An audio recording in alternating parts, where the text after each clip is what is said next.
मी एक खास प्रकारची रेमेडी तयार करून माझ्या केसांवरती वापरून पाहिली आणि त्यानंतर काही दिवसांमध्येच माझे केस अगदी खांद्यापासून ते कमरेपर्यंत लांब झाले. लोक म्हणतात केस लांब करण्यासाठी महिने लागतात, पण मी काही दिवसांमध्येच माझे केस लांब केलेले आहेत.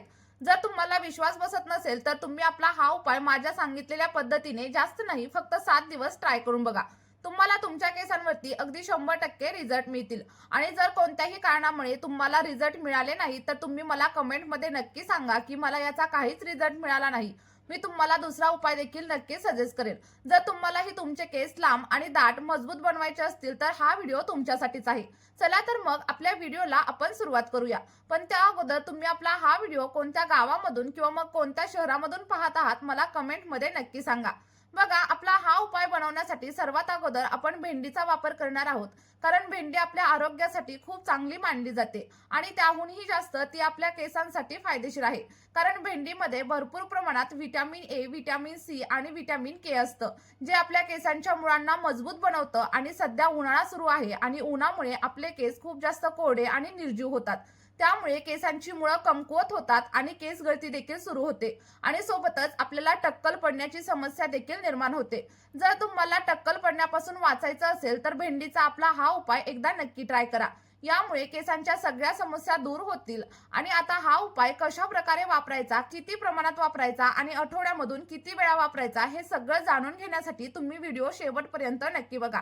या व्हिडिओमध्ये मी तुम्हाला सगळ्या काही गोष्टी व्यवस्थित समजावून सांगणार आहे, ज्यामुळे तुम्ही देखील तुमचे केस अगदी लांब, दाट आणि मजबूत बनवू शकता. आणि जर तुम्ही आपल्या चॅनलवरती नवीन असाल तर लगेचच चॅनलला सबस्क्राईब करा आणि व्हिडिओला एक लाईक करा. बघा, आपला हा आयुर्वेदिक असा उपाय आहे आणि याचे कोणतेही साईड इफेक्ट आपल्या केसांवरती होत नाहीत. मुलगा असू दे किंवा मग मुलगी असू दे, कोणीही आपल्या या रेमेडीचा वापर नक्कीच करू शकतो. आणि हा उपाय ज्या लोकांनी वापरलेला आहे त्यांना अगदी 100% फायदा झालेला आहे. आणि आता आपण पाहूयात की आपला हा उपाय नक्की कशा प्रकारे बनवायचा आहे. यासाठी आपल्याला साधारणतः 7 ते 8 एवढ्या भेंड्या घ्यायच्या आहेत आणि त्याला स्वच्छ असं धुवून घ्यायचं आहे. धुतल्यानंतर सगळ्या भेंड्या बारीक कापून घ्या, जेणेकरून यामधील सगळी काही पोषक तत्व आपल्या सिरम मध्ये उतरली जातील. बघा, साधारणतः 7 ते 8 एवढ्या भेंड्या आपल्या केसांसाठी पुरेशा ठरतात. आणि त्यानंतर आपल्याला एक जाड बुडाचं स्टीलचं भांडं घ्यायचं आहे आणि आपण कट करून घेतलेल्या सगळ्या काही भेंड्या याच्यामध्ये ऍड करा. ऍड केल्याच्या नंतर साधारणतः 1 ग्लास एवढं फिल्टर केलेलं पाणी देखील आपल्याला याच्यामध्ये ऍड करायचं आहे. लक्षात ठेवा, फिल्टर केलेलं पाणीच वापरा. बोरिंगचं पाणी किंवा मग खाऱ्या पाण्याचा वापर तुम्ही आपल्या या रेमेडीसाठी अजिबात करू नका. कारण जेव्हा आपण खाऱ्या पाण्याचा वापर केसांवरती करतो तेव्हा आपले केस आणखी जास्त प्रमाणावरती ड्राय होतात आणि केस गळती देखील वाढू शकते. त्यामुळे फिल्टरच्या पाण्याचाच वापर इथं करायचा आहे. आता आपल्याला साधारणतः 1 चमचा एवढा जवसाचा वापर देखील या रेमेडीमध्ये करायचा आहे. कारण जवसामध्ये ओमेगा 3 फॅटी ऍसिड असतं, ज्यामुळे आपले अगदी रफ आणि ड्राय झालेले केस देखील सिल्की, स्मूथ आणि शायनी होण्यासाठी हेल्प होत असते. जेव्हा आपण जवसाचा वापर आपल्या केसांवरती करतो तेव्हा आपल्याला पार्लरमध्ये जाऊन स्मूथनिंग किंवा मग स्ट्रेटनिंग करण्याची गरज देखील लागत नाही आणि आपले पैसे देखील वाचत असतात. त्यामुळे आपल्या या रेमेडीमध्ये तुम्ही जवसाचा वापर मी सांगितलेल्या पद्धतीने एकदा नक्की करा. आता या दोन्ही गोष्टी व्यवस्थित अशा मिक्स करून घ्या आणि मिक्स झाल्याच्या नंतर आपल्याला सगळं काही मिश्रण गॅसवरती ठेवायचं आहे आणि व्यवस्थित उकळून घ्यायचं आहे. लक्षात ठेवा, मिश्रण गॅसवरती ठेवल्याच्या नंतर गॅसची फ्लेम हाय वगैरे अजिबात करू नका. तर अगदी मंद गॅसवरती म्हणजेच लो फ्लेमवरती 10 ते 12 मिनिटं आपल्याला सगळं काही मिश्रण व्यवस्थित असं उकळून घ्यायचं आहे. आता तुम्हाला प्रश्न पडला असेल की नक्की कसं उकळायचं आणि किती वेळ उकळायचं. तर बघा, जोपर्यंत आपण घेतलेलं पाणी थोड्याफार प्रमाणावरती कमी होत नाही आणि आपलं सिरम अगदी रेडी होत नाही तोपर्यंत आपल्याला हे छान असं उकळून घ्यायचं आहे. घाई वगैरे अजिबात करू नका. सगळं काही मिश्रण अगदी हळूहळू उकळून घ्या. आणि साधारणतः 5 ते 6 मिनिटं झाल्यानंतरच तुम्हाला मिश्रण अगदी जेली सारखं दिसायला सुरुवात होईल.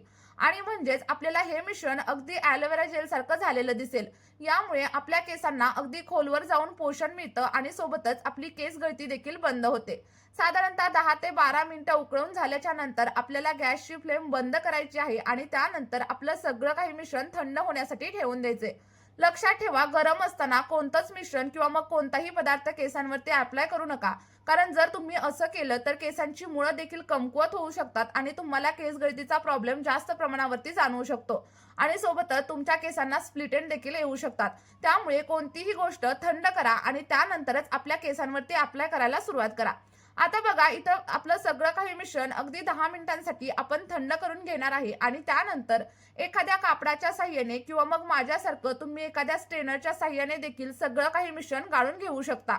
गाळल्यानंतर जे काही जेल आपलं इथं तयार होणार आहे आणि ते जेल आपल्या केसांसाठी अतिशय फायदेशीर ठरणार आहे. त्यामुळे आपलं हे जेल तुम्ही देखील एकदा नक्की ट्राय करून बघा. तुम्हाला जे काही रिझल्ट भेटतील ते कमेंटमध्ये नक्की शेअर करा, जेणेकरून तुमच्या कमेंटचा इतर लोकांना देखील फायदा होईल आणि इतरांना देखील समजेल की मी सांगितलेली प्रत्येक रेमेडी आपल्या केसांवरती अगदी अप्रतिमरित्या काम करत असते. बघा आपलं सगळं काही भेंडीचं जेल इथं रेडी झालेलं आहे आणि हे जेल तुम्ही असं देखील तुमच्या केसांवरती नक्कीच अप्लाय करू शकता. पण जर तुम्हाला ड्राय आणि डॅमेज हेअरची समस्या असेल तर मी आणखी एक महत्त्वाचा असा घटक याच्यामध्ये ऍड करण्यासाठी तुम्हाला सांगणार आहे. तुम्ही इथं बघू शकता आपलं सगळं काही जेल अगदी चिकट झालंय आणि हेच आपल्या केसांवरती एखाद्या मॅजिक सारखं वर्क करणार आहे. त्यामुळे तुम्ही देखील हे सिरम अगदी 1 ते 2 आठवडे नक्की वापरून बघा आणि तयार झालेलं सिरम तुम्ही फ्रीजमध्ये अगदी 2 ते 3 दिवसांसाठी स्टोअर देखील नक्कीच करू शकता. पण मी तुम्हाला सजेस्ट करेल की तुम्ही फ्रेश बनवा आणि फ्रेशच केसांवरती अप्लाय करा. कारण असं केल्यामुळे आपल्या केसांना दुप्पट नाही तर तिप्पट जास्त फायदा होतो. केस गळती कमी होते आणि जर तुम्हाला डॅन्ड्रफची समस्या असेल किंवा मग केसांमध्ये इचिंग वगैरे होत असेल तर हे सगळ्या काही समस्या हळूहळू कमी होण्यासाठी हेल्प होत असते. बघा आपल्याला या जेलमध्ये आता व्हिटॅमिन ईचं एक कॅप्सूल देखील ऍड करायचं आहे. कारण व्हिटॅमिन ईचं कॅप्सूल आपल्या केसांना हायड्रेट ठेवण्यासाठी आणि केसांमधील स्प्लिट एंड कमी करण्यासाठी खूप जास्त पॉवरफुल मानलं जातं. जर तुमच्याकडे व्हिटॅमिन ईचं कॅप्सूल नसेल तर तुम्ही याच्या जागेवरती बदामाचं तेल किंवा मग ॲलोवेरा जेलचा देखील नक्कीच वापर करू शकता.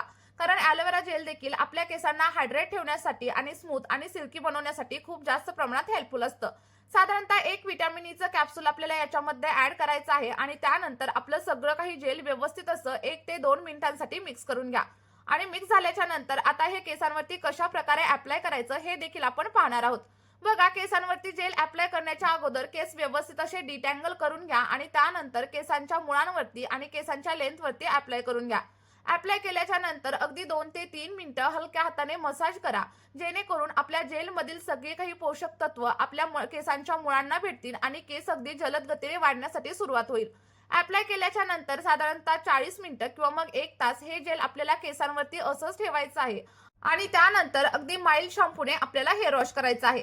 लक्षात ठेवा हेअर वॉश करताना शॅम्पू डायरेक्टली स्कॅल्पवरती अप्लाय करू नका. तर थोडंसं पाणी घ्या, त्यामध्ये शॅम्पू डायल्यूट करा आणि शॅम्पू डायल्यूट करताना तुम्ही थोडासा लिंबाचा रस देखील याच्यामध्ये ऍड करू शकता. यामुळे तुमची कोंड्याची समस्या देखील हळूहळू कमी होईल. व्यवस्थित शॅम्पू मिक्स करून घ्या आणि या शॅम्पूने तुम्हाला हेअर वॉश करायचं आहे. आठवड्यामधून फक्त 2 वेळा जर तुम्ही आपली ही रेमेडी केसांवरती अप्लाय केली तर फक्त 1 ते 2 आठवड्यांमध्येच तुमच्या केसांच्या सगळ्या समस्या हळूहळू कमी होतील. आणि जर सलग 2 ते 3 महिने आपल्या या रेमेडीचा वापर केसांवरती करून पाहिला तर तुम्हाला कधीही पार्लरमध्ये जाऊन कॅरेटिन ट्रीटमेंट किंवा मग स्मूथनिंग करण्याची देखील अजिबात गरज लागणार नाही. एकदा मी सांगितलेल्या पद्धतीने आपली ही रेमेडी नक्की ट्राय करून बघा. तुम्हाला जे काही रिझल्ट भेटतील ते कमेंटमध्ये माझ्यासोबत शेअर करायला अजिबात विसरू नका. चला तर मग या व्हिडिओमध्ये इथेच थांबूया. Bye bye.